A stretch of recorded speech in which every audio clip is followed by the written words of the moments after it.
Bienvenidos a Aprende Remedios Caseros.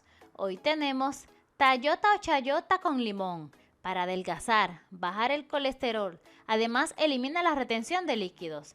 Antes de comenzar, publicamos videos a diario, así que suscríbete para más contenido. La tayota es una fruta, sí, una fruta, no un vegetal, que posee múltiples beneficios nutricionales, tales como alto contenido en antioxidantes, vitaminas y pocas calorías, además de que mejora la circulación y ayuda a combatir enfermedades como la diabetes, dolencias en el estómago y por su efecto diurético.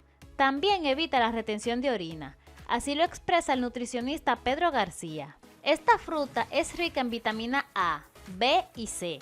Contiene muy pocas calorías, lo que la hace ideal en dietas de adelgazamiento. Además, posee alto contenido en calcio y aminoácidos esenciales, afirma el experto en nutrición. Por su sabor, olor y textura, la tayota es considerada por algunas amas de casa como un fruto insípido e inconsistente. Tayota o chayota con limón. Ingredientes: una tayota cruda, sin hervir, 1 o 2 limones al gusto, azúcar o miel al gusto, hielo y media taza de agua. Forma de preparar: corta la tayota o chayota y quítale la cáscara. Introduzca en la licuadora con un poquito de agua. Luego de batido, cuélelo.